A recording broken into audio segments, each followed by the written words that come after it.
Gayatri Mahamantra. Left hand beneath the right, on your laps, back straight, contemplative mood. Om Bhurabhuvah Swaha Tatsaviturvarenyam Bhargo Devasya Dhimahi Dhiyo Yona Prachodayat. Invocation of the Divine Master Adi Guru Shankaracharya Ji. Guru Brahma, Guru Vishnu, Guru Deva Maheshwara, Guru Deva Sakshat Parabrahma, Tasmai Shri Guruve Namaha, Akhand Mandalakaram, Vyaptam Yena Characharam, Tatpadam Darshitam Yena, Tasmai Shri Guruve Namaha, Om Shri Guruve Namaha, व्यासरूपेण आवाहयामि स्थापयामि ध्यायामि पूजयामि ततो नमस्कारं करोमि. Shrimed Bhagavad Gita, and today we start with a new chapter, chapter number 9. The royal knowledge, the royal esoteric yoga. Yes, in fact, we shall be able to unfold to understand the relevance of the term royal over here. Raj Vidya, royal knowledge, Raj Guhya Yoga, royal esoteric knowledge. The word royal and royalty has to do what with the understanding bestowed by the timeless source, the divine intuit Krishna, to the timeless master Adiguru Munu Ved Vyasa. And at the same time, before I embark upon the first verse of this chapter, let me also express more than any kind of a gratitude towards Adiguru Shankaracharya, who is the primary source of bestowal of this endowment, of this edifice of knowledge to our present generations and generations to come. Otherwise, these 700 verses of Bhagavad Gita were deeply compressed within voluminous compilation of 100,000 verses. Adiguru Shankaracharya extricated them out of this voluminous compilation and brought before us. And as we study today and consider Bhagavad Gita at the highest level of our ancient Indian wisdom scriptures, though it is a gist, a juice, an extract, a essence of the Vedic wisdom, yet it is considered to be at the zenith, Shrimad Bhagavad Gita. Having said so, let's come down to the first verse. By now, in the last more than 11 years, we've been able to cover through each and every single class, each and every single verse. Now the number runs more than 350 documents available on the YouTube. Yes, probably, namely the two first chapters may be missing, but other chapters have been made available, barring Karma Yoga, that happens to be a part of a special course, online course, under our own endeavors. So, starting with the first verse in this chapter, the verse goes on your screen. On the YouTube, Facebook probably not be able to have this privilege of citing the slide of the shloka.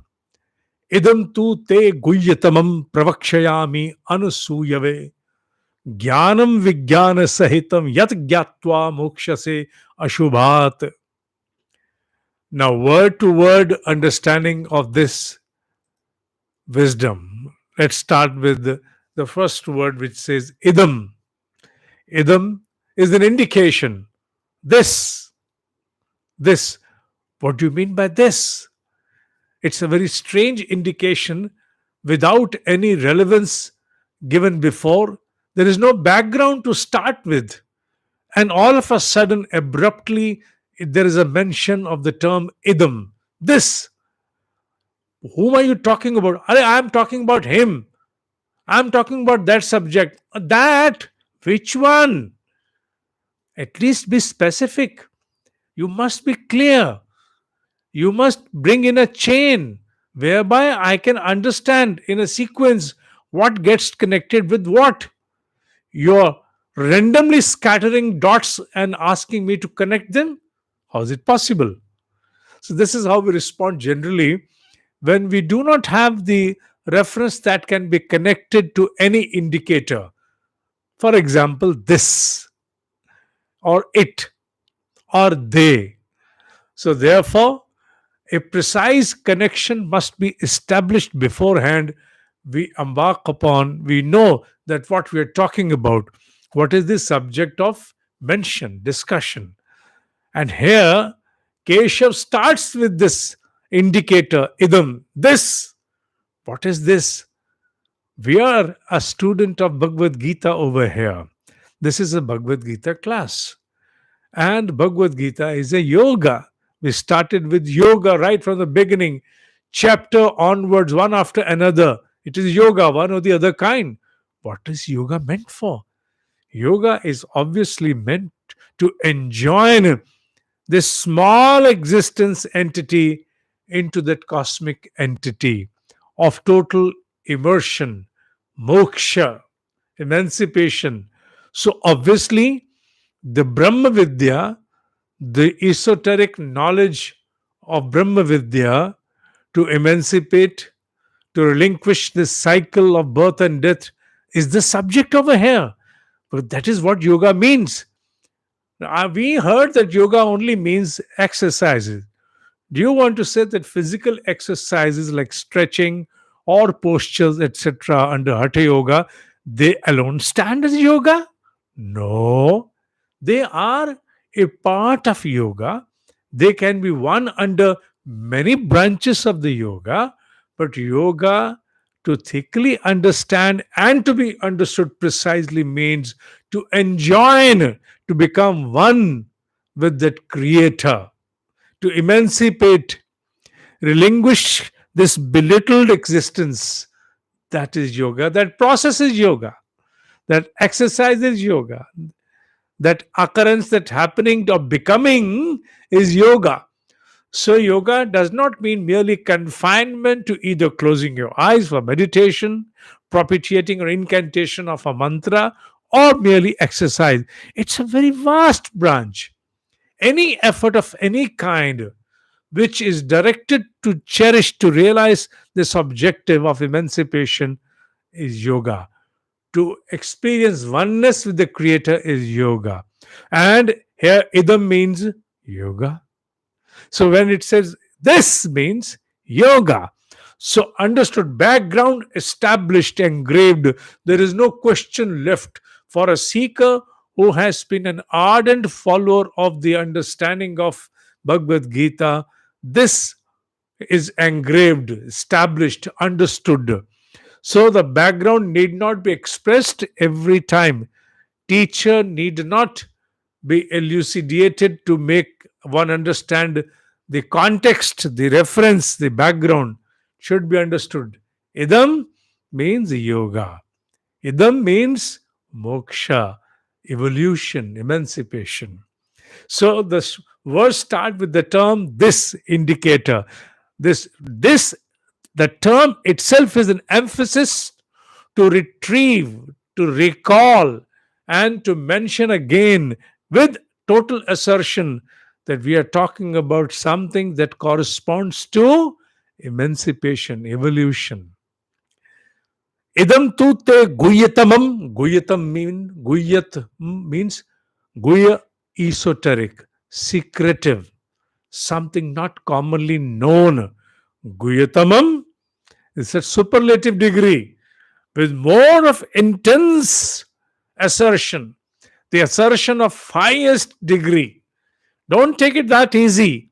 Oh, is that difficult? Difficult? Oh, that is most difficult. In order to emphasize, assert the superlative aspect of anything, we try to give it another rejoinder in our words, at times with more, joining with more words, or maybe that is very strange, strangest, most, much more, most. We use these kind of superlative degrees. Here, Two, it is a assertion of a highest degree, guyatamam. Don't take it easy. It's not only secret. Secret means something which you don't know. The moment it is unraveled before you, from that moment, you now appear to be knowing. What if I say, even if you know, even then you shall not be able to know? Oh, that is confusing, conflicting. It could be either I know or I don't know. How can it be possible that I know, yet I am not the knower? Yes, it can be so. I've been giving an example of aura reading during my past classes as well. That an aura reader, when they make you understand what aura reading is, they talk to you about the adaptation of your eyes to develop the potential of your eyes to see differently. Do you mean to say, do they deploy some special glasses to wear? No. Or do they place special glasses upon the objects of training, for example, in flower? No. Do you mean to say that there is some kind of a mantra to be propitiated before, or some environment which has to be created before that? No, nothing doing. It's just the object which has been given to you to develop your ability to stretch, ability of your sight to stretch beyond the ordinary vision and gather that expansiveness to observe the deeper penetration where you can observe the auric emanation of the object, for example, the flower. So, what do they ask you? They ask you to carefully examine the flower, look at the beatitude of the flower, be there with the flower, and while being there with the flower, within the same beam of your sight, try to see, observe what surrounds the flower. And there you shall find something else surfacing before you, something else appearing before you, an emanation of the flower. Now, what is this? A very special kind of attunement your eyes have to undergo. Initially, you are in a conflict, you are in a struggle. You're not able to understand what do I have to do. The eyes are the same, the object is the same, everything happens to be the same. So, where do I bring that ability within me that could be able to observe the emanation of the auric value of this flower? Where do I get it from? So far in my life, I have never experienced to go beyond than what is visible to me. Is this some different dimension that I've been asked to explore, which I really have not experienced ever in my life? Yes, it is so. You have been asked to enable your eyes exceed and stretch to a different dimension of your sight, whereby you can see the emanation of that flower with the subject of your training, learning to observe aura. Then it takes a lot of time, but a moment comes before the seeker, the student, that all of a sudden he or she is able to see some other projection around that object, which suddenly has surfaced. You are the same, eyes are the same, the glance you're giving is the same, but something different has all of a sudden happened. What is this? Yes, I can observe something more. Was it not there before? It was there before. What has changed? Merely a new attunement, a new adaptation, a new stretch of the existing ability to see. Your sight has transcended beyond a limited ambit, which it was confined till this moment. Acha? Oh, that's something very strange.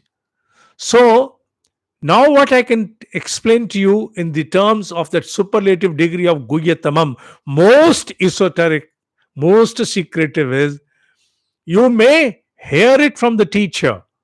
This is the royal science, the most esoteric one. But even after Hearing that, listening to that, knowing that, you may not be able to transcend beyond towards experiential dimension.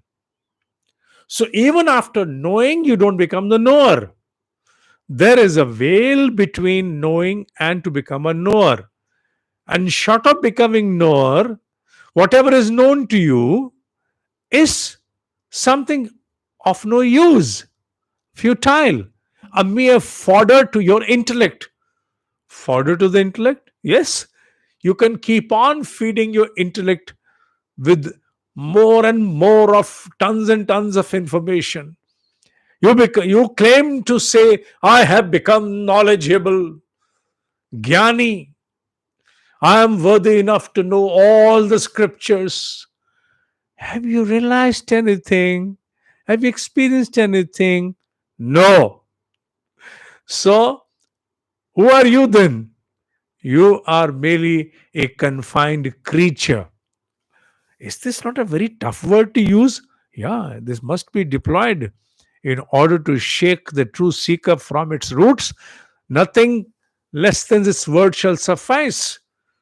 Our seeker must be shook from the roots, must be shaken from the roots. So, therefore, this term has to be deployed. Just a creature who now knows more, who has more storage capacity, a bigger Almera to store more files, nothing more than that. Is an Almira a living creature? Doesn't seem to be. By stuffing any Almira with so many books, can you say that now the Almira has realized the truth? No. And the same goes with your own memory, your own hard drive. Stuffing yourself with more and more knowledge and information is not going to make you to cherish and realize the essence of that knowledge. Short of it, no use. However detailed explanation I may render. Now the next word is about the detailed explanation. Pravakshayami. Vakshami means I shall inform you now. Pra means when there is a prefix of pra, it means in a detailed manner, exhaustively. I am going to unravel before you the royal mystery, which is of the highest degree, in detail, exhaustively. Why so? Because you hold the eligibility. Anu suyave. A is to negate.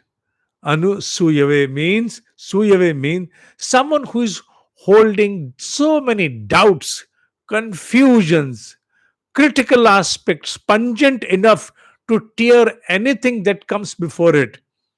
Not a true seeker at all, who has within a yearning, insatiable quest to cherish, realize, but a mere exercise, a drill of intellect, trying to project its expertise by popping doubts and critical aspects unreasonably. Unreasonably.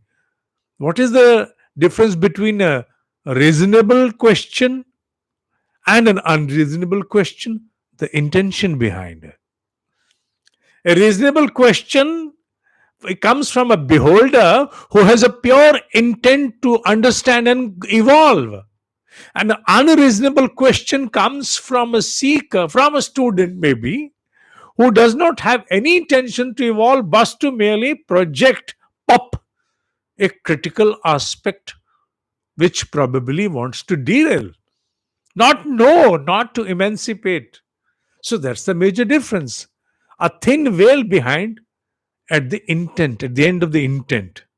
So one who is free, absolutely relinquished from any kind of carping mind, the right word which the learned ones have utilized over here is one whose mind does not carp anymore.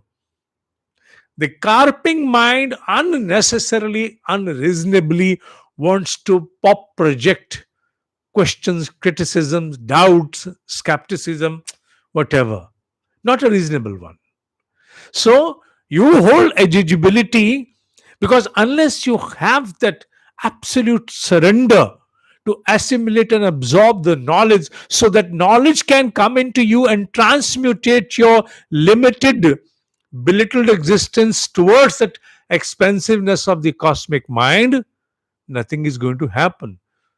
Now, according to Keshava Arjuna, unless you capacitate, become eligible to absorb from the knowledge simply known to a knower, becoming a knower, you do not hold eligibility to even cite this information, this knowledge, Brahma Vidya. So, since I understand that you are the right eligible one, the timeless seeker, Arjuna, it is therefore only. So, here there is a message for the teachers as well, that we also have to ascertain that before we unravel this knowledge, the one who is going to absorb, listen to it, is the eligible one. Fortunately, fortunately, we are blessed in today's world of Kali Yuga, maybe the fading one, the one which has already receded, which is on its descent, as we understand by the occurrences around. Today, people who do not hold the eligibility cannot be even forced to come and listen to such a knowledge. If they do not hold any interest, if they do not hold eligibility, you cannot make them sit even for a minute to forcibly listen to such a knowledge. It is not possible. With the kind of freedom and the choice and distractions available outside, the environment shall take care of the eligibility of all those who shall come and appear before you as a student. So you need not do much. Probably at the time, in some other times, there was a test to be conducted to ascertain the eligibility of the seeker, but today it is not so. Today, the priority ascertainment of any individual is primarily ridden, steered by very short lived interests. The short lived interests become the priority, utmost priority of a being. So, therefore, a knowledge of this kind shall never become a priority before a person, ordinary person who holds no eligibility. So today the time is at the back of the teacher, helping the teacher to filter through the incumbents, the rightful ones. They themselves are filtered by the interest element that determines the priority of an individual, of a being. Jnanam Vijnana Sahitam. Now, here it's a reiteration, it's an assertion, it's an engravement enshrined within this script, this verse, shloka, that talks about the Guyatamam and Anusuyave, the most esoteric one. Not just to be known, you must transcend towards becoming a knower. Jnana means knowledge. Vigyan Sahitam, along with the term Vigyan is generally deployed for science, which clearly has to be understood as the experiential dimension. Experiential dimension, to experience. I'm not only going to inform you, Arjuna, I shall also ensure that you experience it as well. You do not remain confined to mere knowing it. No, you have to go further to become a knower. Short of becoming knower, you become an almirah, which is there to store all kind of information, and the almirah shall remain the same even after 100 years. The almirah may erode, evaporate, disintegrate, whatever may happen, but it's not going to become a knower. So that aspect Keshav is going to ensure for whom? For those who the teacher feels has ensured him it about their eligibility. Anusuyave. Yat gyatva moksha se ashubhat. After becoming a knower of this known, of this understanding, of this Brahma Vidya, be rest assured, you shall be relinquished absolutely relieved from all that which is considered as evil. What is evil? Not to be taken as a monster, not to be taken as something draconian over here. Here, the evil or something which is not good should be understood in a manner, anything that makes you go away to realize the objective of your life, Atmanumukshat, is not good for you. It can be termed as evil. Your cravings, your desires, your bondage, karma bondages, whatever, all these are holdings. The holdings that disallow you to go beyond for emancipation are termed here as ashubha, as evil. So, all those holdings, the holding, the animosity, enviousness, lust, greed, ego, all these are holdings. They have been termed here as evil. They disallow you to go beyond because the clutch, the grip they have given to upon you is so intense that you're bound to reincarnate through the womb of your next mother again into the same cycle of birth, going to school, college, marriage, if at all, kids, and then thereafter the end of that life, waiting for the next appointment. So, this deputation, one after another, into one of the other kind of physical manifestation is a holding. It's evil. What is the most virtuous occurrence in the life? The most virtuous occurrence for any life will be to emancipate, relinquished from this vicious cycle. Whereafter, there is no birth, there is no death. Yeah, you're right about that. That's good for a seeker. But a seeker must also at the same time cite something more. I'm talking about your own eligibility. At times it happens with us. There's the same version I have mentioned a while ago in the Hindi lecture. When we meditate, when we study scriptures, people around us, especially at our home, they may not be holding that same interest. They may not be like minded ones. It's not necessary for them to be like minded ones. This world is a world of heterogeneity. The homogeneity merely prevails at the end of the soul, not otherwise. The encasements are under the principle of heterogeneity.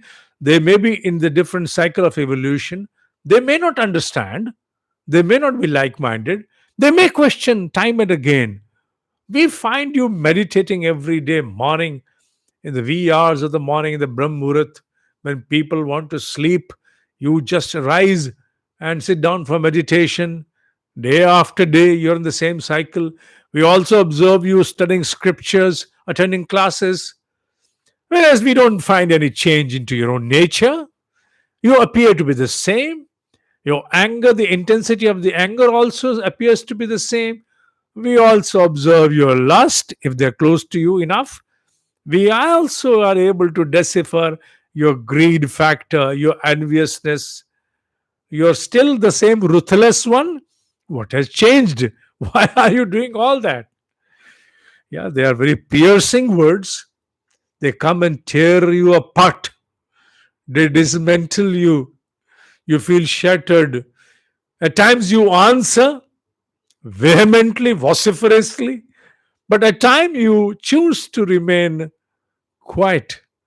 However recondite knowledge you may be studying, but yet such movements which come from very close corridors within family, especially our friends, close friends, are very piercing ones, painful ones. At the same time, you must also observe within yourself, and you do, that you have distanced, maybe little, you have distanced from that engagement and entanglement with the same lust, greed, enviousness, animosity, ego, which probably earlier was to a very high degree, Today they may prevail, they may cast their impact upon you. You certainly undergo their sway. They cast their impel upon you. Unavoidably, you come under their impact and you flow with the tide of the lust, the greed, the ego, the enviousness, the animosity, etc. But yet, you have distance to observe yourself, and you yourself have developed a special spark within self which dislikes your entanglement into such evils, such holdings. You dislike your entanglement. You dislike yourself when under the impel of such infringements. You now today, instead of being an appreciator or one who would always endorse one's point of view, one's standpoint, you now at times within yourself, within your own close quarters, corridors, you dislike yourself.